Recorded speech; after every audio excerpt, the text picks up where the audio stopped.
नमस्कार।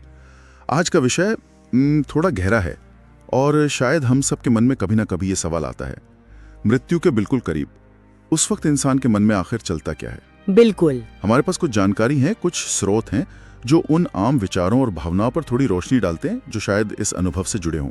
हाँ, और ये समझना बहुत जरूरी है। देखिए कि ये अनुभव हर एक के लिए बहुत ही निजी, बहुत अलग होता है। हाँ, वो तो है। लेकिन हाँ, कुछ कॉमन पैटर्न्स, कुछ मिलती जुलती बातें जरूर देखी गई हैं। उन्हीं की हम आज पड़ताल करेंगे। मतलब हमारा मकसद उन विचारों को समझना है जो अक्सर सामने आते हैं, जैसा स्रोत बताते हैं। सही। तो चलिए इस गुत्थी को थोड़ा सुलझाते हैं फिर। एक बात जो बहुत सुनने में आती है वो ये कि जैसे पूरी जिंदगी एक फिल्म की तरह आंखों के सामने घूम जाती है। क्या ये सच है? हाँ, बिल्कुल। इसे अक्सर लाइफ रिव्यू या कह लीजिए लाइफ फ्लैशबैक कहा जाता है। Life flashback. जी, स्रोत बताते हैं कि कई लोग वाकई अपने जीवन के जो खास पल हैं, महत्वपूर्ण पल, उनको तेजी से याद करते हैं। अच्छा। जैसे बचपन की यादें, अपना परिवार, दोस्त, खुशियाँ, शायद कुछ गलतियाँ भी। और ये दिलचस्प है कि ये जरूरी नहीं कि बिल्कुल एक लाइन से हो, क्रम से हो। अक्सर जो भावनात्मक रूप से ज्यादा गहरे पल होते हैं ना, वो ज्यादा उभर कर आते हैं। ये तो काफी हैरान करने वाला है। क्या स्रोत ये बताते हैं कि ऐसा होता क्यों है? मतलब दिमाग का कोई तरीका है ये चीजों को प्रोसेस करने का? देखिए, इसकी जो एकदम सटीक वजह है उस पर तो अभी भी बहस है। लेकिन हाँ, कुछ थ्योरीज हैं, कुछ सिद्धांत हैं। एक सोच ये है कि शायद ये जीवन को समझने की, उसका एक तरह से सार निकालने की एक मनोवैज्ञानिक कोशिश है। अच्छा। दूसरी तरफ ये भी हो सकता है कि दिमाग में कुछ खास तरह की गतिविधियां हों जो तनाव में या जैसे ऑक्सीजन की कमी हो जाए उन स्थितियों में होती हैं। पर सच कहूं तो ये अभी भी थोड़ा रहस्य जैसा ही है। जिंदगी की समीक्षा के साथ साथ क्या एक तरह का मूल्यांकन, एक हिसाब किताब वाली भावना भी आती है कि क्या किया, क्या नहीं किया? आपने बिल्कुल सही पकड़ा। बिल्कुल, जीवन समीक्षा के साथ अक्सर पछतावे की भावना जुड़ जाती है। पछतावा किस तरह का? स्रोत इशारा करते हैं कि ये पछतावे अक्सर मतलब बड़े फैसलों या करियर में क्या चुका उससे ज्यादा रिश्तों को लेकर होते हैं। रिश्तों को लेकर? हाँ, जैसे किसी से माफी ना मांग पाना, या शायद किसी को माफ ना कर पाना, या फिर अपने प्रियजनों के साथ, घर वालों के साथ पर्याप्त समय न बिता पाना। कुछ लोग ये भी महसूस करते हैं कि उन्होंने जीवन अपनी शर्तों पर नहीं जिया जैसा वो जीना चाहते थे।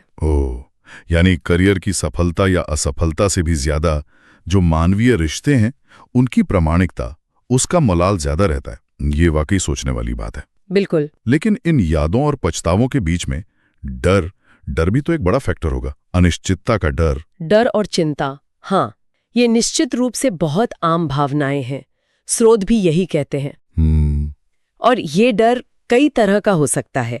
एक तो शायद खुद मृत्यु की प्रक्रिया का डर। हाँ। फिर मृत्यु के बाद क्या होगा उसकी अनिश्चितता, या फिर जो पीछे छूट रहे हैं अपने लोग, अपने प्रियजन। हाँ, अपने प्रियजनों की चिंता। ये सवाल कि भाई मेरे बाद उनका क्या होगा। हाँ। ये बहुतों को परेशान करता है। और शायद इसी अनिश्चितता में, इसी माहौल में लोग आध्यात्मिकता की तरफ या ईश्वर की तरफ मुड़ते होंगे।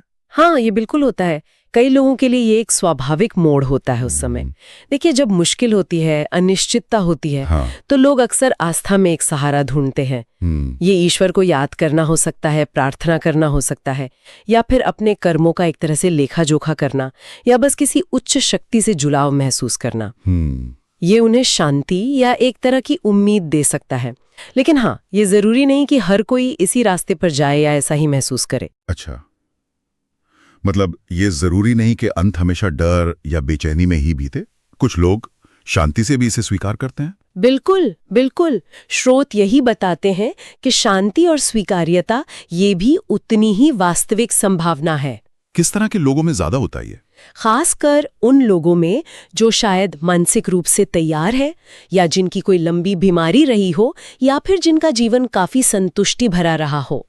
उनके लिए ये अंत शायद एक तरह की पीड़ा से मुक्ति जैसा हो सकता है, या जीवन का एक स्वाभाविक पड़ाव। वो अक्सर डरे हुए नहीं लगते, बल्कि शांत और तैयार महसूस करते हैं। तो मतलब अनुभव का जो दायरा है वो काफी बड़ा है।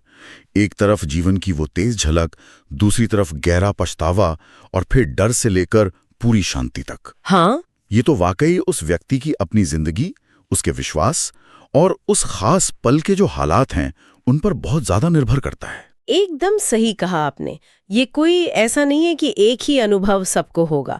हर व्यक्ति की अपनी कहानी है, उसकी अपनी मान्यताएं हैं और मृत्यु के आसपास की परिस्थितियां कैसी हैं, जैसे वो अचानक हुई या उसकी उम्मीद थी। हाँ, ये भी फर्क डालता होगा। बिल्कुल, ये सब मिलकर ही उसके अंतिम विचारों और भावनाओं को आकार देते हैं। तो आज की इस बातचीत से ये तो साफ है कि मृत्यु के पास होने का जो अनुभव है वो बहुत जटिल है, बहुत व्यक्तिगत है।